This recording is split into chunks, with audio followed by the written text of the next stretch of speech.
Selamat pagi Bapak Ibu Saudara-saudari yang dikasih Tuhan. Sebelum kita memulai ibadah kita bersatu dulu.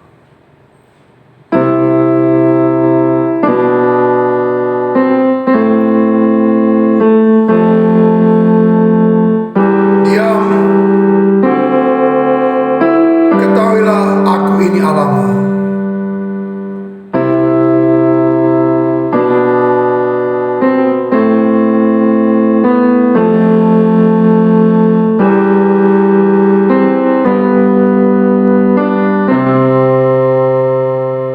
Pertolongan kita datangnya dari Tuhan yang menciptakan langit bumi. Turunlah kiranya atas kita sekalian rahmat dan damai sejahtera. Amin. Mari kita menyanyi lagu pujian.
Mari kita bersatu di dalam doa. Bapa di surga, terima kasih. Ini kesempatan di mana pagi hari ini kami boleh berkumpul bersama. Kami mau beribadah sekalipun ibadah online di rumah kami masing-masing. Tapi kami tidak akan pernah menyerah untuk tetap percaya bahwa di dalam Engkau kami ada pengharapan. Terima kasih Bapa. Pujilah namamu, di dalam nama Tuhan Yesus kami berdoa. Amin. Mari kita nyanyikan lagu Ku Siapkan Hatiku Tuhan.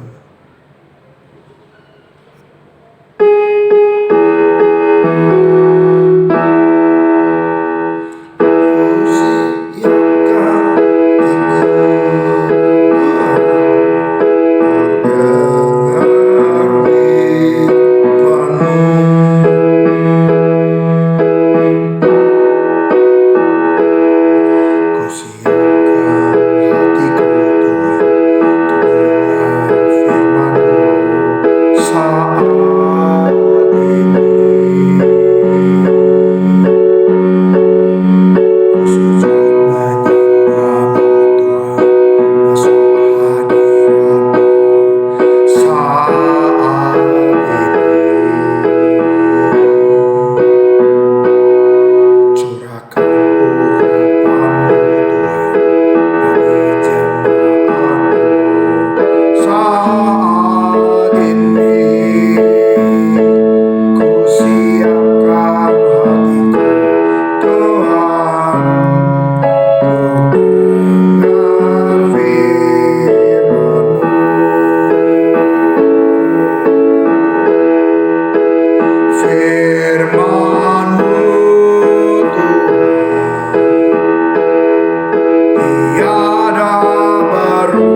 Mari kita bersatu di dalam doa. Bapa, berkatilah firman Tuhan yang akan kami dengar. Dan biarlah renungan firman Tuhan ini memberikan kekuatan kepada kami. Di tengah-tengah pergumulan yang kami hadapi, tapi kami tetap percaya di dalam Engkau Tuhan. Di dalam firman-Mu kami beroleh kekuatan, pengharapan, penghiburan. Dan di dalam Engkau tidak pernah mengecewakan. Berkati biarlah kami boleh merenungkan firman dan melakukannya dalam hidup kami. Dalam nama Tuhan Yesus kami berdoa. Amin. Saudara-saudara yang dikasih Tuhan, mari kita membuka satu bagian firman Tuhan yang terambil dari kitab Bilangan.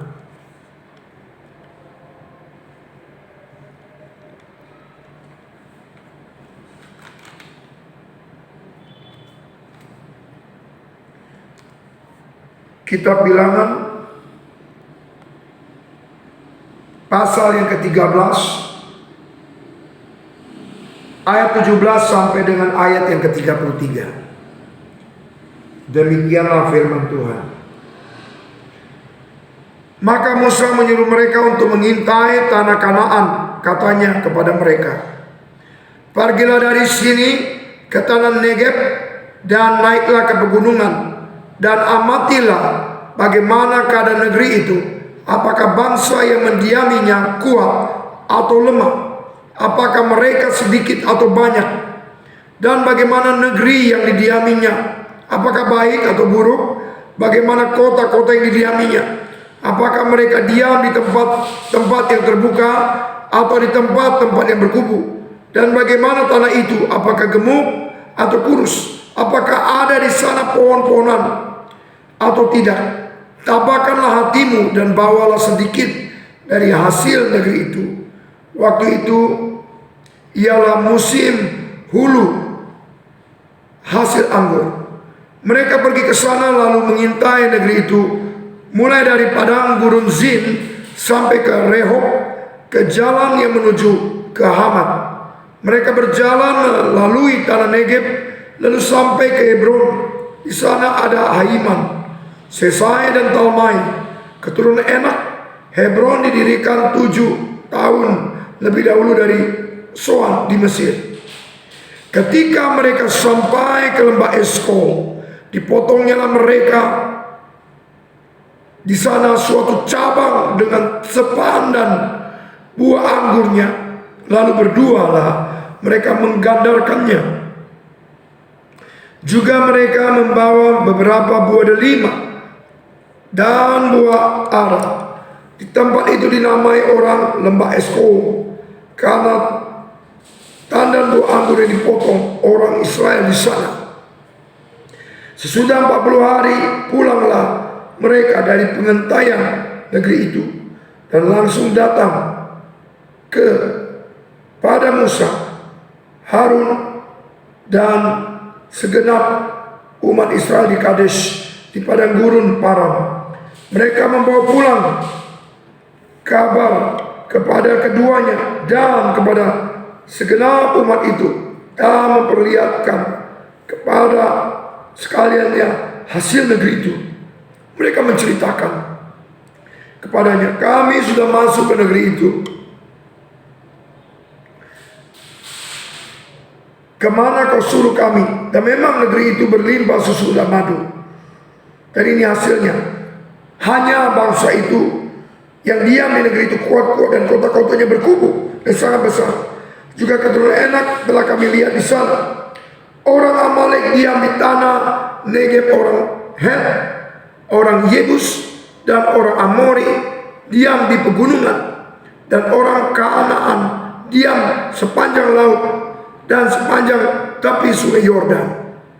Kemudian kalian mencoba menenteramkan hati bangsa itu di hadapan Musa. Katanya, tidak, kita akan maju dan menduduki negeri itu sebab kita pasti akan mengalahkannya. Tetapi orang-orang yang pergi ke sana bersama-sama dengan dia berkata, kita tidak dapat maju menyerang bangsa itu karena mereka lebih kuat daripada kita. Juga mereka menyampaikan kepada orang Israel kabar buruk tentang negeri yang diintai mereka dengan berkata, negeri yang telah kami lalui untuk diintai adalah negeri yang memakan penduduknya, dan semua orang yang kami lihat di sana adalah orang-orang yang tinggi-tinggi perawakannya. Juga kami lihat di sana orang-orang raksasa, orang-orang enak yang berasal dari orang-orang raksasa, dan kami lihat diri kami seperti belalang, demikian juga mereka terhadap kami. Saudara dikasih Tuhan, ada satu statement yang pernah saya baca. Statementnya berbunyi seperti ini: kalau Anda fokus kepada masalah daripada Tuhan, maka masalah akan menjadi seperti raksasa. Tetapi kalau Anda fokus kepada Tuhan, maka Tuhan lebih besar daripada masalah. Saudara, inilah yang terjadi pada bangsa Israel. Ketika diberi pengintai, Musa ingin tahu bangsa itu ditugaskan mengintai supaya mau tahu itu daerah berkubu atau lapang, subur atau enggak, bagaimana orangnya, kekuatannya. Tetapi karena mereka yang mengintai ini tidak fokus kepada Tuhan, mereka lupa bahwa betapa dahsyatnya Tuhan menolong mereka. Mereka lupa bagaimana tiang awan, tiang api menuntun, yang dipakai Tuhan menuntun mereka. Mereka lupa bagaimana mereka melewati laut yang begitu besar. Kenapa mereka bisa lupa? Mereka hanya fokus kepada masalah, bukan kepada Tuhan. Sehingga mereka bilang orang-orangnya besar-besar, memang hasilnya luar biasa, berlimpah susu dan madu, tetapi orang-orangnya raksasa dan bisa memakan kami. Kaleb mengingatkan, jangan takut, Allah bersama kita lebih besar daripada orang-orang itu.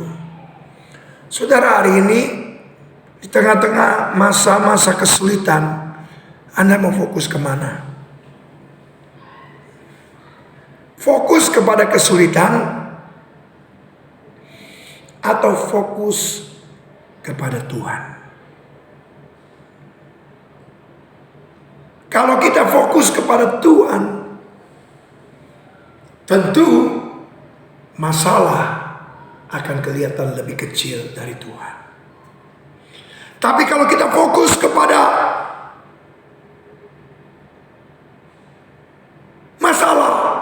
masalah kelihatan besar dan seolah-olah tidak ada pertolongan, dan Tuhan seolah-olah tidak mampu menolong kita. Saudara yang dikasih Tuhan,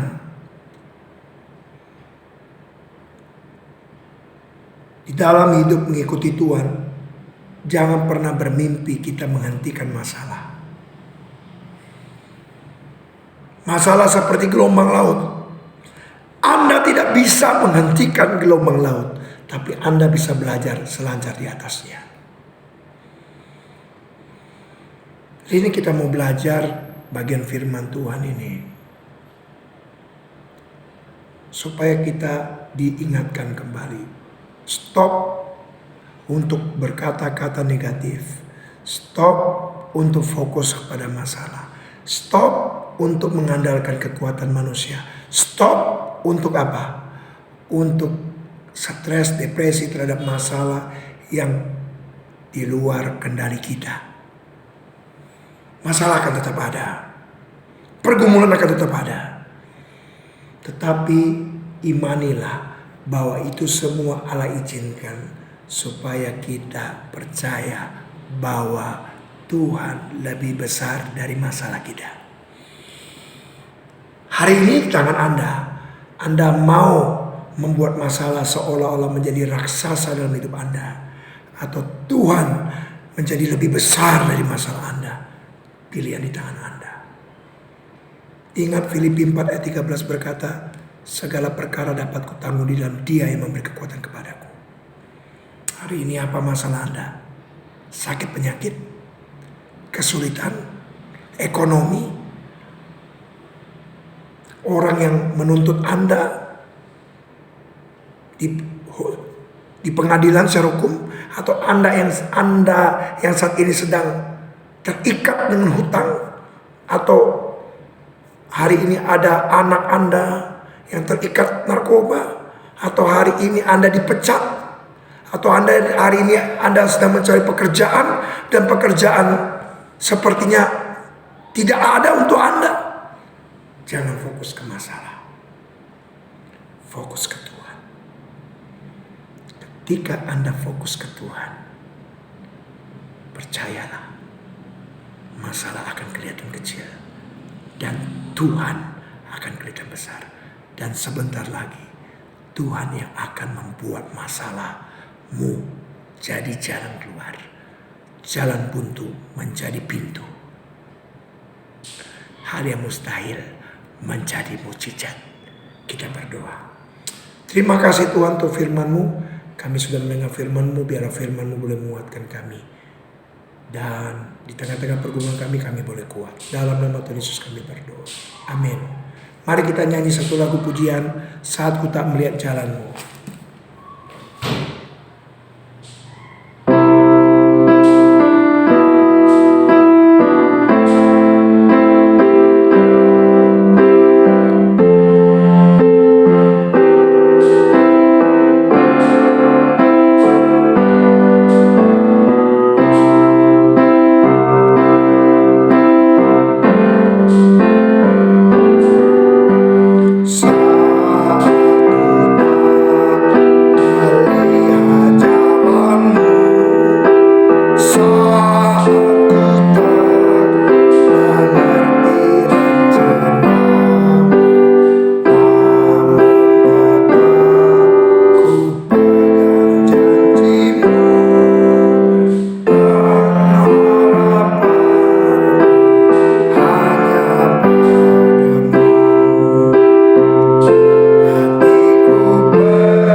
Saat jalan buntu, lihat Tuhan, maka jalan buntu akan jadi jalan keluar. Saya ingin berdoa untuk kita semua. Pertama, kita berdoa untuk bangsa negara ini, Indonesia. Walau di tengah-tengah krisis, kesulitan, bencana alam, pesawat jatuh, virus COVID yang belum selesai, tapi percayalah, orang benar akan hidup oleh iman. Kita doakan itu, pertolongan Tuhan nyata pada waktunya. Kedua, kita berdoa bagi yang sakit, bagi yang butuh pekerjaan, bagi yang punya masalah hutang piutang, punya masalah hukum, apapun itu kita serahkan supaya Tuhan tolong. Dan kita doakan juga untuk yang akan menikah, kita doakan juga ya supaya baik saudari Jessica Tamrin dan juga Thomas, Tuhan berkati. Dan kita doakan terakhir supaya gereja kita bisa buka kembali, gereja kita bisa diresmikan. Kita berdoa untuk 4 pokok doa ini. Bapa, kami berdoa di dalam nama Tuhan Yesus, kami bersyukur, berterima kasih buat kebaikan-Mu, anugerah-Mu, dan belas kasihan-Mu Tuhan. Kami menyembah Engkau Allah yang tidak pernah berubah dulu, sekarang bahkan sama yang kami kenal dalam nama Yesus. Ampuni segala dosa kami, sucikan kami supaya kami layak datang padamu. Bapa, kami berdoa untuk bangsa negara ini, berikan kekuatan bangsa Indonesia ini Tuhan, di tengah-tengah krisis, pandemi, belum lagi pesawat jatuh, belum lagi bencana alam, tanah longsor, gempa bumi Tuhan. Kuatkan bangsa ini, berikan pemerintah yang tetap kuat untuk menghadapi pergumulan ini. Kami pasti tahu bahwa ketika kami bergantung pada Tuhan, masalah apapun tidak akan membuat kami lemah, tetapi kami percaya Tuhan akan kuatkan kami. Dan kami juga berdoa, Bapa, kami percaya kuasa-Mu, Kau akan tolong. Bagi yang hari ini ada yang sakit, ada yang terlilit hutang, ada yang masalah hukum, ada yang anaknya masuk penjara, atau ada yang hari ini berantem, bercerai, kan lihat ambang perceraian, Tuhan tolong. Jamaah yang hari ini lagi cari pekerjaan, Tuhan berikan pekerjaan. Kami mohon pertolongan-Mu, belas kasihan-Mu. Bapak, kami juga bersyukur bahwa sebentar lagi Jessica Tamrin dan Thomas akan menikah. Kami berdoa Tuhan berkati supaya pernikahannya tanggal 7 Maret bisa berjalan dengan baik di GMIKANA. Tuhan berkati, sertai Bapak. Kami mohon penyertaan-Mu, berkat-Mu Tuhan. Dan juga kami berdoa Bapak, berkatilah juga gereja ini supaya boleh dibuka. Kami tahu gereja ini sangat membutuhkan uluran tangan-Mu. Biarlah Engkau izinkan vaksin seluruh Indonesia pakai sehingga akhirnya tidak ada yang takut lagi tertular virus sehingga gereja bisa buka. Dan kami juga berdoa kalau bisa mari Tuhan.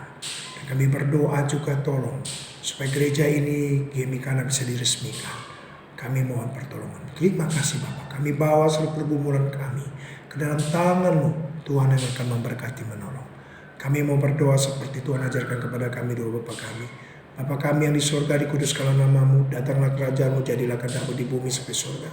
Berikanlah kami pada hari ini makanan kami secukupnya, dan ampunilah kami atas kesalahan kami, seperti kami sudah mengampuni orang yang bersalah kepada kami. Dan jangan membawa kami dalam pencobaan, tetapi lepaskanlah kami dari yang jahat. Karena Kau punya kerajaan dan kuasa dan kemuliaan sampai selama-lamanya. Amin. Terimalah berkat Tuhan, kiranya kasih Allah Bapa, anugerah dari Tuhan Yesus Kristus, penghiburan dari Roh Kudus senantiasa menyertai kita.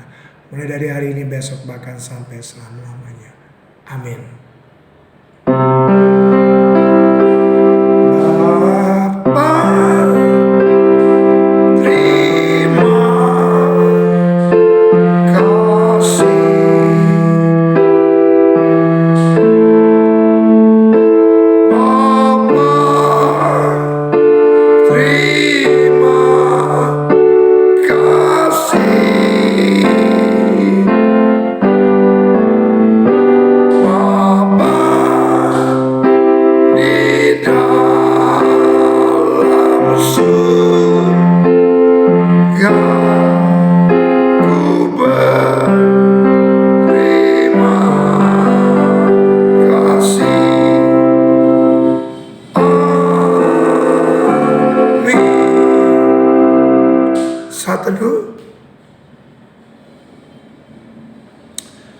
Amin.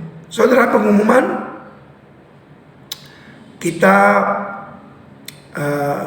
berdoa di rumah masing-masing supaya siaran YouTube bisa seperti dahulu lagi. Untuk sementara saya ambil alih, ya. Kemudian yang kedua, kita berdoa supaya gereja GMIKANA bisa diresmikan dan bisa beribadah lagi. Percaya. Fokus saja ke Tuhan. Jangan takut, doa terus. Kalau kita terus berdoa, Tuhan akan buat mujizat. Dan saya berharap juga Bapak Ibu dan jemaat, bagi yang mau memberikan persembahan, dapat memberikan persembahan di nomor rekening yang sudah ada. Kita berdoa biar Tuhan sendiri yang membukakan jalan. Dan percayalah, tidak ada yang mustahil bagi Tuhan untuk menolong gereja kita. Dan Bapak Ibu yang dikasih Tuhan, saya inginkan Bapak Ibu tetap beribadah. Sekalipun kita nggak bisa ketemu, tapi tetap satu saat kita akan bertemu lagi. Oke, sampai jumpa, Tuhan berkati. Shalom.